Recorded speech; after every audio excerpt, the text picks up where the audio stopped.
Olá, amigos, 18 de junho de 2014, cidadão de olho na segurança pública. Senhoras e senhores, o tema único dos programas desta semana, nas frentes de luta que mantemos permanentemente, é apenas um: o famigerado decreto número 8.243, de 23 de maio de 2014, baixado pela Presidente da República do Brasil, a senhora Dilma Rousseff, à revelia do Poder Legislativo para promover a sovietização do país. Começamos com essa afirmação contundente porque já a fizemos anteriormente ao comentar parcialmente alguns aspectos cruciais desse decreto. Vem a público exatamente no dia 23 de maio de 2014, é datado de 23 de maio de 2014, e no dia 23 de maio, em São Paulo, o restante do país infelizmente esqueceu-se disso, comemora-se o Dia da Juventude Constitucionalista, a rememorar a data de 1932, em que foram massacrados os 4 jovens Martins Miragaia, Drauzio e Camargo, que se opunham à brutalidade, à opressão da ditadura getulista. Por acaso, talvez tenha vindo a público, tenha essa data, mas essa correlação histórica não pode deixar de ser feita. Esse decreto estabelece a Política Nacional de Participação Social, como já informamos, e cria no artigo 2º uma série de entidades destinadas a viabilizar essa suposta participação social. Além do que, também no artigo 14, além do que se define no artigo 2º, criam-se umas tais mesas de diálogo e uma outra mesa de monitoramento de demandas sociais. Qual que é o resultado a ser produzido pelas imposições desse decreto, nos termos do artigo 2º, do 14 e do 19? A instituição, por ato normativo, por ato executivo, e não por lei, e não com a participação do Poder Legislativo, como se impõe constitucionalmente na República Federativa do Brasil, de determinados órgãos, determinados conselhos, e a palavra conselho, evidentemente, remete à sua originária em idioma russo, que é o soviete.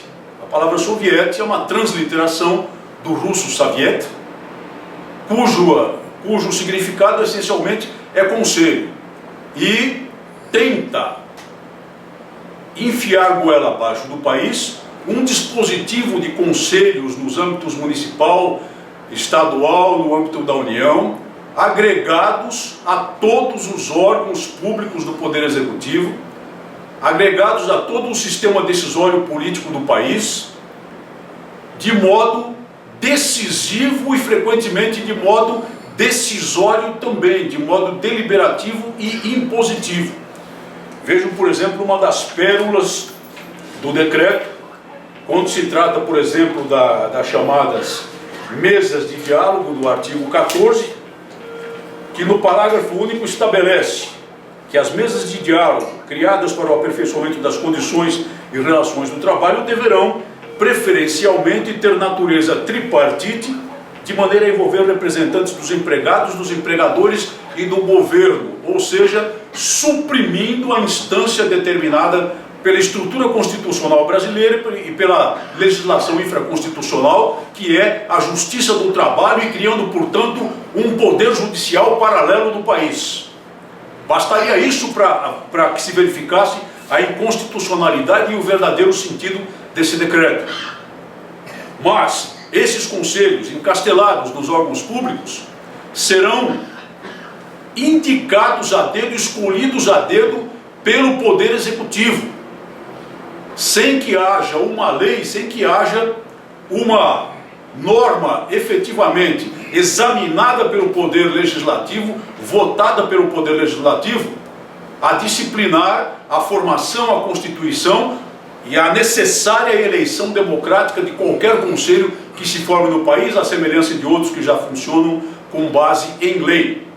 serão elementos indicados, determinados pelo Poder Executivo com a pressão daquilo que eles chamam no decreto de movimentos sociais institucionalizados ou não, para dar uma aparência democrática às decisões ditatoriais que virão de um poder executivo superdimensionado e que terá, então, se vier a funcionar o decreto, acabado, eliminado qualquer sentido, qualquer validade, qualquer aspecto restante de poder no legislativo brasileiro. Basta ler o artigo 3º, que determina as diretrizes gerais desse Plano Nacional de Participação Social, e ler lá que uma dessas diretrizes, no inciso 7º, é a ampliação dos mecanismos de controle social. Controle social. Controle social aponta para o Estado absoluto. Controle social indica o veso absolutista, o veso totalitário desse decreto, que é um decreto revolucionário. É um decreto que pretende tornar letra morta a Constituição da República do Brasil.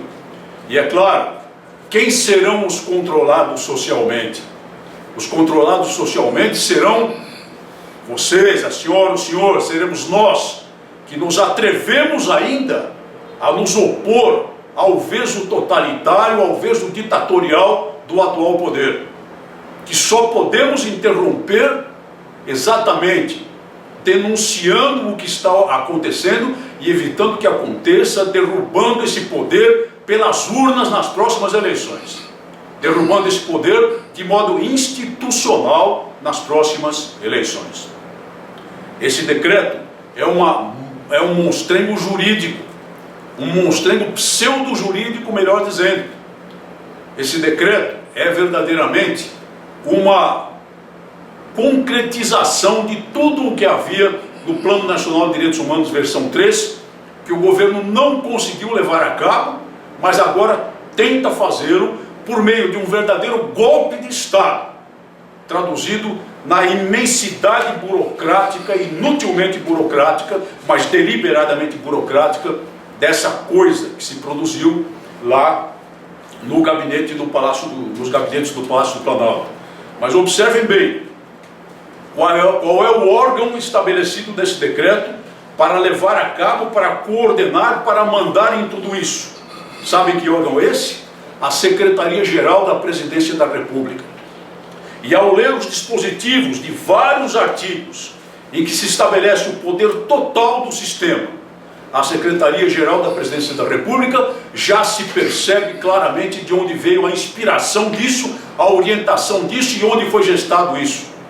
Exatamente lá, no poder paralelo até à Presidência da República, estabelecido pelo senhor Gilberto de Carvalho, com o seu conhecido perfil stalinista e sua influência medonha e determinada diretamente, vinculada diretamente ao ex-presidente da República no atual poder, no atual governo do Brasil.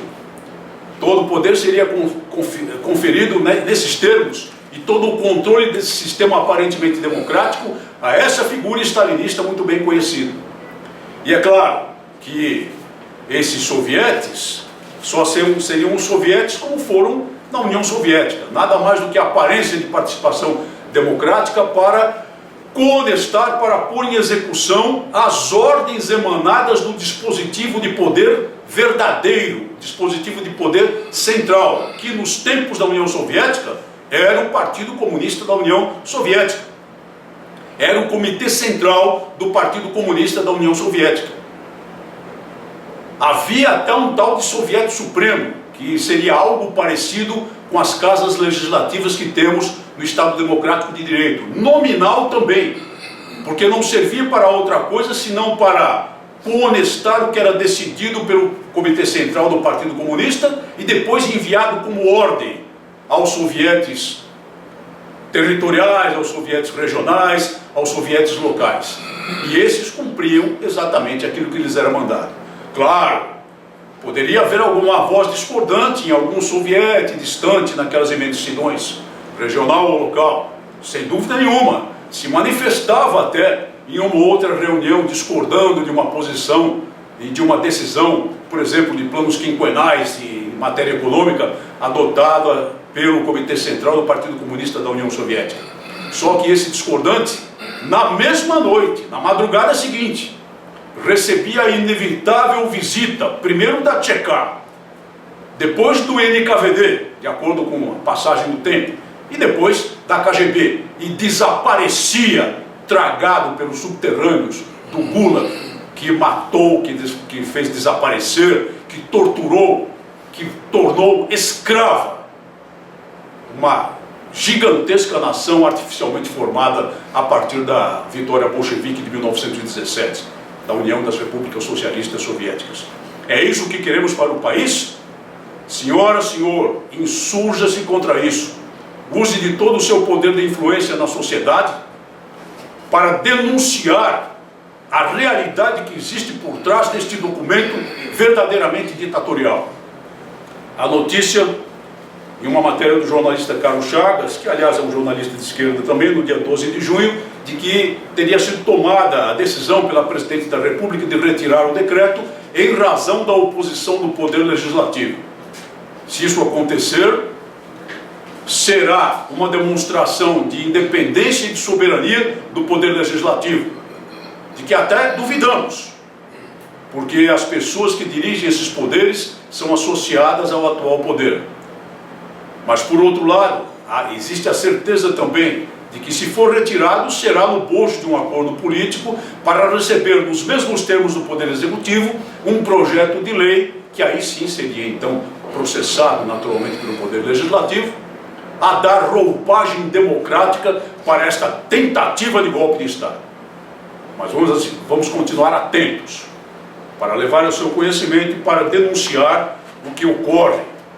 E esperamos que haja uma verdadeira mobilização da sociedade brasileira, a verdadeira sociedade brasileira, a fim de preservar o Estado Democrático de Direito em oposição a esse decreto autoritário, a esse verdadeiro golpe de Estado, que é o decreto número 8.243, de 23 de maio de 2014.